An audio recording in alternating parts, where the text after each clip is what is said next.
নবীন সংঘের উদ্যোগে এবছরের যে রক্তদানের কর্মসূচি সেটা আমাদের হিসেব মতো প্রায় 20 বছরে পড়ল। প্রত্যেক বছরই আমরা রক্তদান শিবিরের আয়োজন করে থাকি। আর সবথেকে গুরুত্বপূর্ণ এটা আমরা মনে হয় রক্তদানের থেকে রক্ত উৎসর্গ কথাটা বলাই বেশি শ্রেয়। অনেকেই আমরা বলি রক্তদান, দানে একটা প্রত্যাশা থাকে, কিন্তু উৎসর্গের প্রত্যাশা থাকে না বলেই আমরা দেবতার পায়ে ফল মূল সঁপে দিই, সেটা উৎসর্গ করি। রক্তদানটা সামাজিক একটা কর্মকাণ্ডের মধ্যে পড়ে অবশ্যই, কারণ না হলে আমরা বহু মানুষকে এই জায়গায় ডাকতে পারি। যে কোনো অনুষ্ঠান কেন্দ্র করেই তো আমাদের সমাজে পারিবারিক মেলামেশা, উদযাপন, উৎসব উদযাপন, সে দুর্গা পুজো হোক, কালী পুজো হোক, সরস্বতী পুজো হোক, ভাতৃদ্বিতীয়া হোক, রথ হোক, ঠিক সেইভাবে আমরা রক্তদানটাকেও একটা সার্বিক পরিকাঠামোর মধ্যে এনে প্রত্যেক ক্লাবকেই আন্তরিকভাবে আহ্বান জানাচ্ছি তারা যাতে প্রত্যেক বছর নিজেদের সামর্থ্য মতো ছোটোখাটো উপায়েও রক্তদান শিবিরের আয়োজন করেন।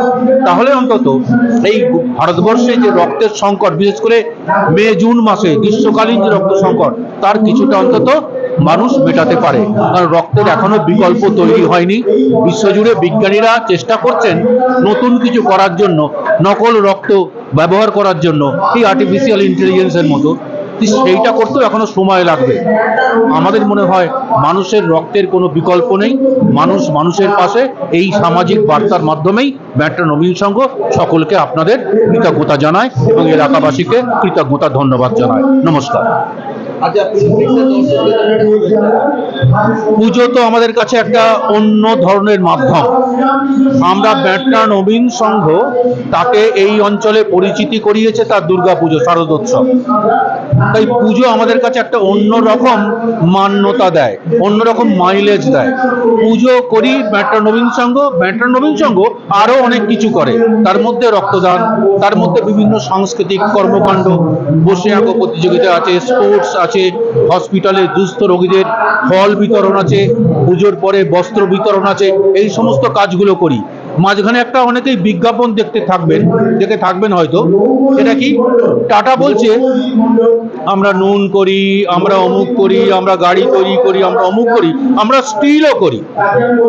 সেই বক্তব্যের অনুরণনেই আমরা বলতে পারি আমরা শুধু পুজো করি না, পুজোর সঙ্গে সঙ্গে মানুষকে এই আমাদের ক্লাব প্রাঙ্গণে মেলাবার একটা বড় রাস্তাও খুলে দিই। সেই রাস্তা খোলার অন্যতম মাধ্যম হচ্ছে রক্তদান, সেই রাস্তা খোলার অন্যতম মাধ্যম হচ্ছে পুজো। পুজোর মধ্য থেকে আসা, আপনারা আসুন। আমাদের শারদোৎসবে বর্তমান বছরের থিম ভাবনা প্রেমময়ী। প্রেমময়ী মাকে এবছর আপনারা আমাদের নবীন সংঘের মাতৃমণ্ডপে নতুন রূপে আবিষ্কার করবেন।